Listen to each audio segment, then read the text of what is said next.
स्वर कथा के सभी श्रोताओं को संतोष कुमार शर्मा का बहुत बहुत नमस्कार। मित्रों, आ गया हूं फिर एक और क्रांतिकारी की कहानी लेकर।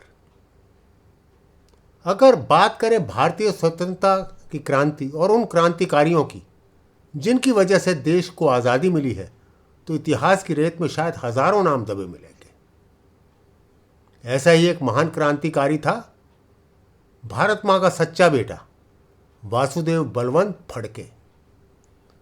फड़के ब्रिटिश सरकार के विरुद्ध सशस्त्र विद्रोह का संगठन करने वाला भारत के प्रथम क्रांतिकारी थे। उनका जन्म 4 नवंबर 1845 को महाराष्ट्र के रायगढ़ जिले में शिरढोणे गांव में हुआ था। आप सभी जानते हैं कि 1857 की क्रांति विफल हो गई थी, परंतु इस महान क्रांतिकारी ने, वासुदेव बलवंत फड़के ने, फिर से एक बार वो चिंगारी को जगा दिया था। वासुदेव बचपन से ही बहुत तेजस्वी और बहादुर थे। उन्हें वनों और पर्वतों में घूमने का बहुत शौक था। कल्याण और पुणे में उनकी शिक्षा पूरी हुई तो उनके पिताजी ने कहा कि एक व्यापारी की दुकान पर 10 रुपये माह की नौकरी कर लो, परंतु वासुदेव ने यह बात नहीं मानी। वो मुंबई आ गए। उन्होंने 15 साल पुणे के मिलिट्री अकाउंट्स डिपार्टमेंट में नौकरी की। इस सब के दौरान फड़के लगातार अन्य स्वतंत्रता सेनानियों के संपर्क में रहे। उन पर खास प्रभाव पड़ा था महादेव गोविंद रानडे का। वासुदेव में ब्रिटिश राज के खिलाफ बगावत के बीच पड़ चुके थे। ऐसे में एक और घटना हुई और इस घटना ने वासुदेव के पूरे जीवन को ही बदल दिया। साल 1857 में एक शाम को उनकी मां की तबीयत खराब होने का तार उनको मिला। उसमें लिखा था कि वासु, तुम शीघ्र ही घर आ जाओ, नहीं तो मां के दर्शन भी शायद ना हो सकेंगे। इस तार को पढ़कर वासुदेव विचलित हो गए और उन्होंने अपने अंग्रेज अधिकारी के पास छुट्टी का प्रार्थना पत्र दिया, परंतु अंग्रेज तो भारतीयों को अपमानित करने के लिए हमेशा तैयार रहते थे। उस अंग्रेज अधिकारी ने उन्हें छुट्टी नहीं दी, छुट्टी देने से मना कर दिया। लेकिन वासुदेव दूसरे दिन अपने गांव चले आए, परंतु अफसोस, उनके पहुंचने से पहले ही उनकी मां इस नश्वर शरीर को त्याग चुकी थी।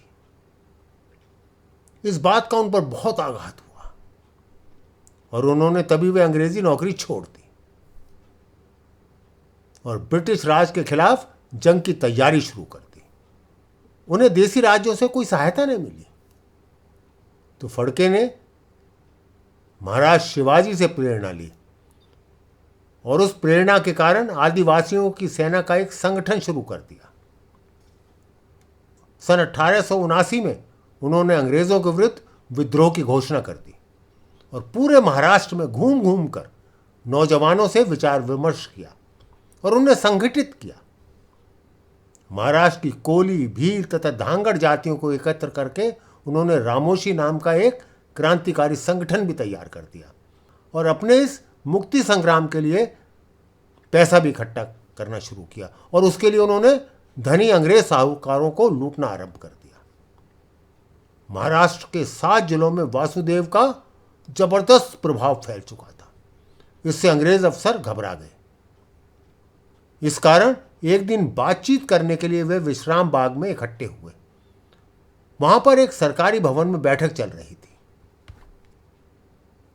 13 मई 1897 का दिन था। रात को 12 बजे वासुदेव बलवंत फड़के अपने साथियों सहित वहां आ पहुंचे। अंग्रेज अफसरों को मारकर भवन में आग लगा दी। इसके बाद तो अंग्रेज बौखला उठे। उन्होंने वासुदेव को जिंदा या मुर्दा पकड़ने के लिए 50,000 रुपये का इनाम भी घोषित कर दिया। किंतु दूसरे ही दिन मुंबई नगर में वासुदेव के हस्ताक्षर से एक इश्तिहार लगा मिला, जिसमें लिखा था, जो अंग्रेज अफसर रिचर्ड का सिर काट कर लाएगा उसे 75,000 रुपये का इनाम दिया जाएगा। अंग्रेज अफसर और भी बौखला उठे। अंग्रेज अफसर और भी परेशान हो गए, बौखला उठे बहुत बुरी तरह से। इस दौरान फड़के की सेना और अंग्रेजी सेना में कई बार मुठभेड़ हुई। उन्होंने अंग्रेजी सेना को पीछे हटने पर मजबूर कर दिया, लेकिन फड़के की सेना का गोला बारूद धीरे धीरे समाप्त हो रहा था। इसलिए उन्होंने सोचा कि कुछ समय तक शांत रहा जाए और वो पुणे के पास के आदिवासी इलाकों में छुप गए। 20 जुलाई 1879 को फड़के बीमार हो गए और एक मंदिर में आराम कर रहे थे। परंतु जैसा सब जानते हैं कि भारतवर्ष की गुलामी में मुखबिरों का, गद्दारों का बहुत बड़ा योगदान रहा है और किसी ने ब्रिटिश अफसर को खबर दे दी कि फड़के बीमार है और एक मंदिर में छुपा हुआ है। वहीं पर उसको गिरफ्तार कर लिया गया और राजद्रोह का मुकदमा चलाया गया और उन्हें फांसी की सजा भी दे दी गई।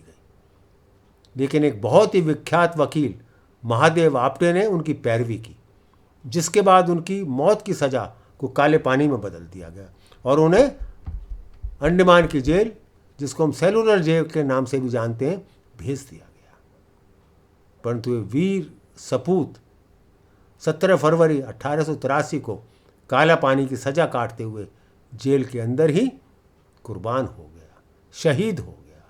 शत शत प्रणाम है ऐसे महान सपूत को, ऐसे महान शहीद को, जिनके कारण आज़ादी की चिंगारी देश में फिर से फूट पड़ी। मित्रों, आपसे निवेदन है कि मेरे साथ एक बार जोर से बोलिएगा, भारत माता की जय, भारत माता की जय, भारत माता की जय।